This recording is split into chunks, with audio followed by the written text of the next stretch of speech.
So now we are actually going to go live on a chat with Jamie McHarg himself. We're going to have a quick chat with him, and then he's got something to reveal. Yeah, we're going to interview the interviewer. Stick around, you're going to want to see this exclusive reveal coming up right now.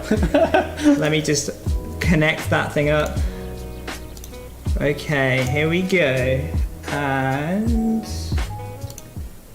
here we go. Jamie, hello. Hi guys, how are we doing? We can hear you. Hello. Fantastic. We're doing great. How are you? Doing pretty well, yeah. I'm just in the middle of an industrial estate at the moment. It's one of the quietest spaces I could find. And I'm just hoping that no one's going to walk by and think, who's this weirdo just randomly talking to a camera? But yeah, doing pretty well. I can weirdly relate to that. Well, so I can't complain. Yeah, man. But industrial estates, obviously, very historic place for robot combat. We love a good industrial estate. Maybe in one of those warehouses is a massive heavyweight arena. Who knows? Yeah, just sat waiting. So, how did you find interviewing Chris? How did you get in contact with him? What was the experience like meeting the man behind the housebots? Yeah, it was kind of surreal, first of all. I first messaged him, I first sent him an email last year once I got my replica shunt completed, which, for the reference, I carry around in my van like all the time. Whoa, there it is. So if you went to RoboNerd last year, you would have seen that shunt in action, destroying lots of featherweights. That was magical. Yep. And also losing one side of drive within about 30 seconds, but awesome. Good stuff. But yeah, so I sent him an email just with a link to the video and just said, look, you know, this is what I've made. I don't know if you're maybe still in touch with Malcolm Jones or Malcolm James, who built the original shunt. I just thought it might interest you and so on. And I wasn't expecting to get anything back from him, but he replied saying, oh, that looks really great. Gave me a few tidbits about the original shunt. And then that was kind of that. And then the RoboNerd TV idea came around, and I thought, I wonder if he'd be up for being on an interview. I'm sure he'd have quite a few good bits and pieces from the original show that he could share with us. So again, just sent him a speculative email, and he replied back within about 10 minutes saying, yeah, sure, I'd love to do it. Just give me a phone and we can discuss it. So kind of went from there, really. And then before I knew it, I was sitting on my computer interviewing him. So yeah, it was quite surreal.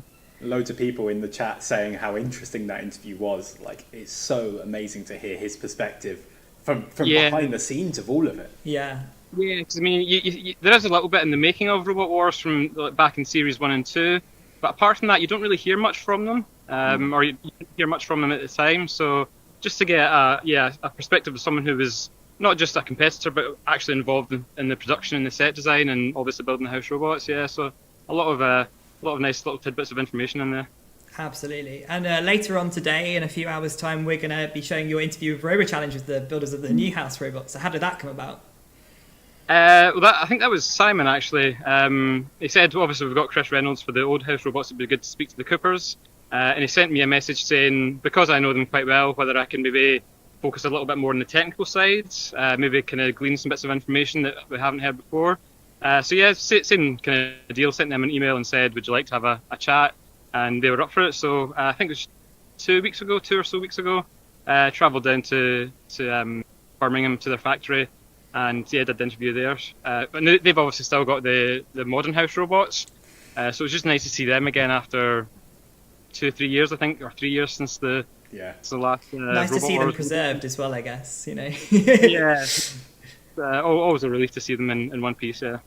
And a massive thank you actually for driving down from Scotland all the way to Birmingham just for that interview. It's massively appreciated. It almost never happened because my van broke down on the M1 on the way down. Yeah. I was supposed to get there about 1:30, 2 o'clock, and I didn't get there till 5 o'clock. But thankfully the 8A considered my position I broke down in to be dangerous, so they got me off the road within 20 minutes and then fixed it, and I was on my way again. So it was all good. Thank goodness. And this van still lives behind you today. Yeah. So still going. Hasn't broken down since. So it's better. My old van was a right hunk of junk, but this is actually pretty decent. So no complaint. Excellent. And before we go into your amazing reveal you have for the viewers today, we just wanted to get a bit of a history of you. So obviously, for most people, probably know you from Coyote on Robot Wars in series 9 and 10, was it? 9 and 10. Testing my knowledge. But how did you get started in robot stuff? We were chatting beforehand. Obviously, you've been doing this quite a while since you were quite young. How did you get going in this stuff? Yeah, so much like I was watching Stu's interview at the start, much similar to him, I caught Robot Wars right from the very first episode back in '98, and immediately I just I knew this was something I wanted to do. I'd never seen anything like it before on TV. In terms of careers, before Robot Wars came on, I wanted to be a builder or a train driver or even a Power Ranger. Loads of different kind of 10-year-old ideas. And then Robot Wars came on. It's like, I want to do this.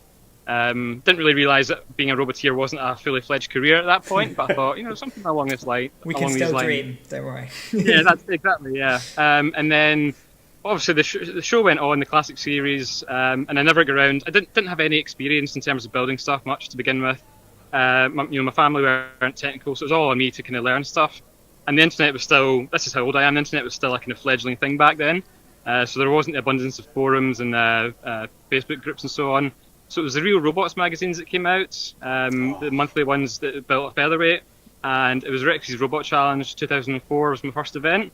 So I think it was round about, it must have been 2 months after Robot Wars cancelled. It was, I finally had my robot ready to go, and then they cancelled the show, and I was just like, oh.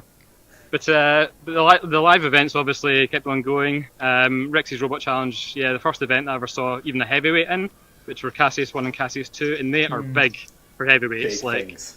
Probably double the size of, say, Storm 2 or something. Cassius is like twice the size of that. I started that, and then just gradually more and more events throughout the years. So it's been 16 years I've been doing it now. And eventually, when obviously Robot Wars came back for the reboot, I was like, I can't let this opportunity pass me by. And I think actually Grant Cooper phoned me up in the December before the show was even announced. And he said, look, our Robot Combat show is coming back. It's not necessarily Robot Wars, but just to let you know if you'd be interested. I was like, well, I've just sold all my heavyweight stuff to Dave Laurie like 2 months before, but I'm sure I can team up with Gary or someone. So that was that, and then I went into my flat, and 5 minutes, 10 minutes later, Gabe Stroud phoned me. He's like, yeah, they're filming Robot Wars again, and it's going to be in Glasgow, and I was just like, what? Yeah. So I was like, yeah, if it's in Glasgow, I can't pass up this opportunity. Opportunity. So local, right? You're not too far from there, are you? It's about mixed up. 45 minutes, yeah. So considering considering most live events are a 5-hour drive, it's nice to have something a bit more local. Absolutely. And so after Robot Wars ended, sadly, again, you built Shunt. So how did that come about?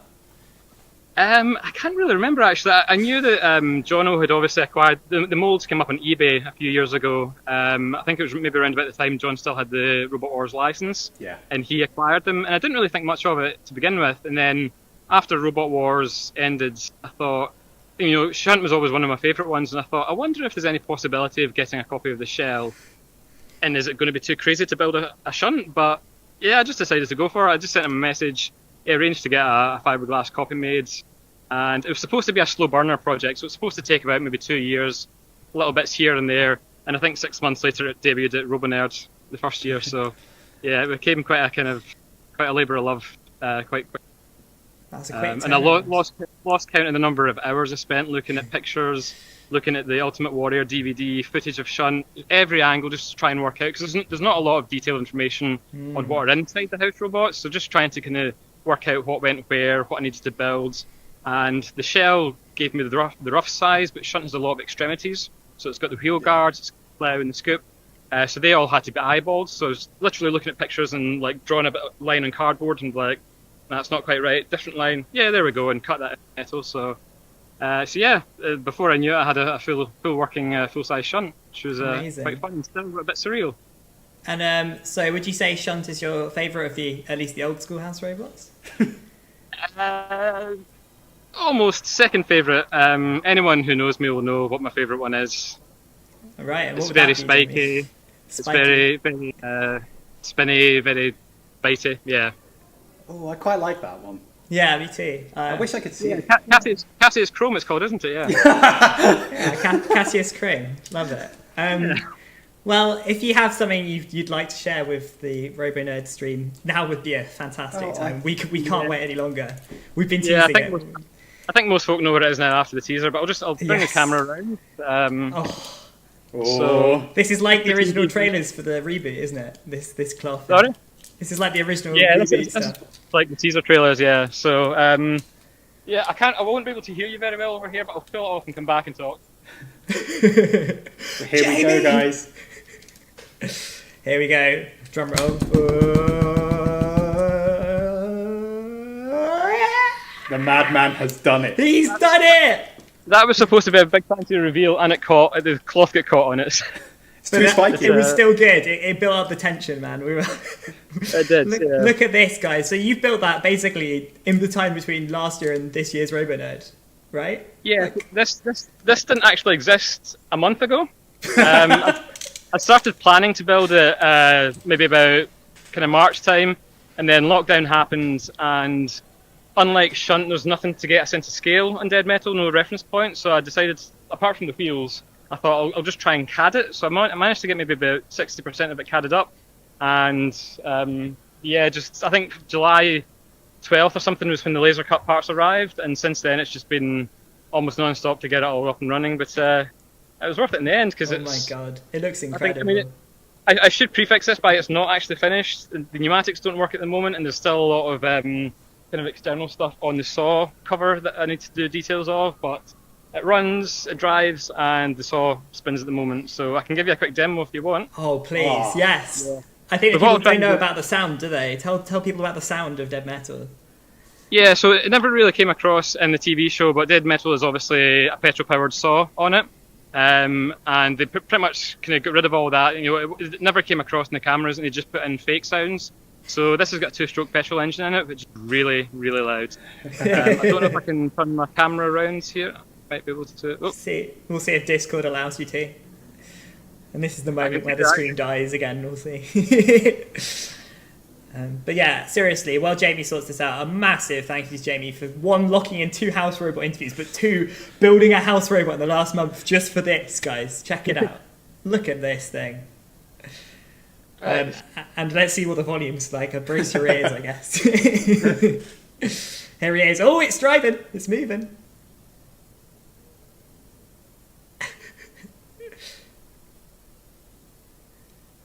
Yeah. Oh, the lid's off.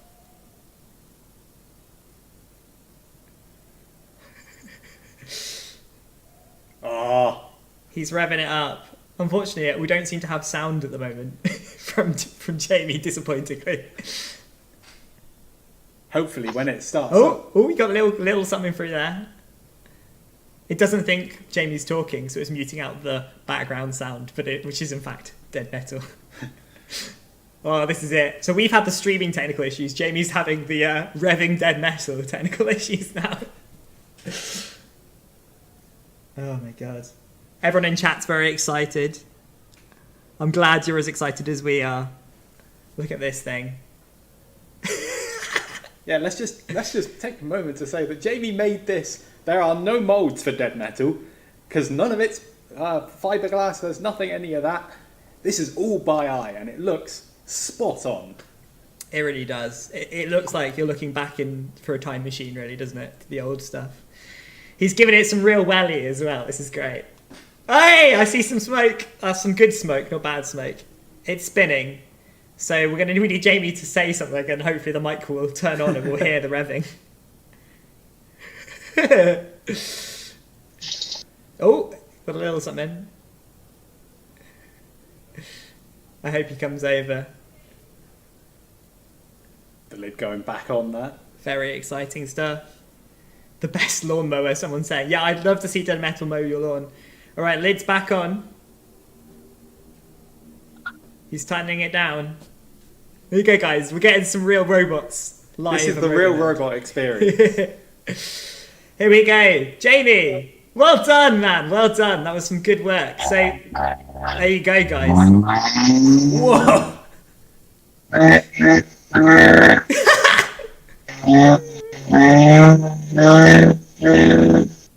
Glorious. That's Dead Metal saying hello to everyone on the stream. That's Dead Metal saying hit the bell and hit subscribe. Yeah. Listen to that thing. I hope Jamie's Jamie's well behind the camera. Yeah. There we go. Look at that guy. Absolutely stunning. That's a nippy boy as well. So next year, RoboNerd, everyone, come along. Yeah. I'm sure Jamie will bring both of these wonderful machines with him. Absolutely. You get to see Shunt and Dead Metal in the flesh. And at the rate he's getting, he'll have all 5 done next week. He'll have all of them. You want that Cassius Corona? Not hear any of that kind of noise. That was incredible, Jamie. Thank you so much. Seriously, everyone is so hyped in chat. Typically that petrol engine just did not want to start, but I'm still getting my head around 2-stroke engines, so... Man, you've done incredible, seriously. Everyone is so hyped, and the noise it makes is just terrifying.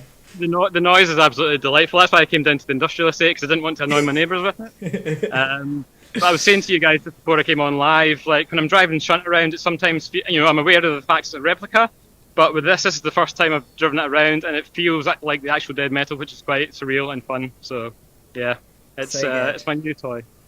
We can't wait for next year's RoboNerd when you can show this off in the flesh to so many people, because there's so many people hyped. And I can say that you've actually drawn in more viewers than Ian himself from Team Razor. You've now hit the peak of the stream. People bloody love dead metal and your builds, so there you go. Well done. Thank you. Right, so anything you want to say to everyone? We want to say obviously a massive thank you to you for all your time. I have it on good authority that there will be a full reveal video when it's fully working. Yes, so all the pneumatic valves are in, but I ran out of some pipe, and I also need to adjust the valves slightly because we need a second air feed to operate. So obviously I want to show off the saw cutting stuff and sparks and so on. So yeah, there will be good stuff. Whether it's a few weeks or a couple of months, there will be a kind of full test video down the line. Amazing. And the claws, I have to ask, as a claw enthusiast, how the claws going? So they, again, I'll see if I can get them on the other side of the camera. So they are complete, but they're not powered at the moment. But I'll just give you a wee demo. So amazing. Whoa! Look at that. Quite wide. That is quite a good wingspan there. Yeah. The width. It closed right across to there. So again, they were something I had to eyeball, but I think they were pretty. I think you've pretty nailed close. That is absolutely stunning. Thank you so much, Jamie, for everything you've done for RoboNerd. And that's quite right. And thanks to you guys for putting the stream together as well. And I hope everyone enjoyed it. Yeah. They're loving it. They're loving it in chat, and we're looking forward to your interview later. So make sure you tune in at 5 o'clock for Jamie's interview with Robo Challenge, all about the modern house robots. And that's in person. You went down to their base. You got to film the robots in the flesh. So that's going to be some great stuff. So we're going to head off now, Jamie, and head on to our next thing. So thank you so much. Thank you, Jamie. We'll catch you in a bit. See you later. Bye. There we go. Amazing stuff. We really hope you enjoyed that reveal. It's been tough for everyone that knows about that to keep it quiet, I think. It's incredible. We're going to move on now to another very special thing. This is the ESC podcast.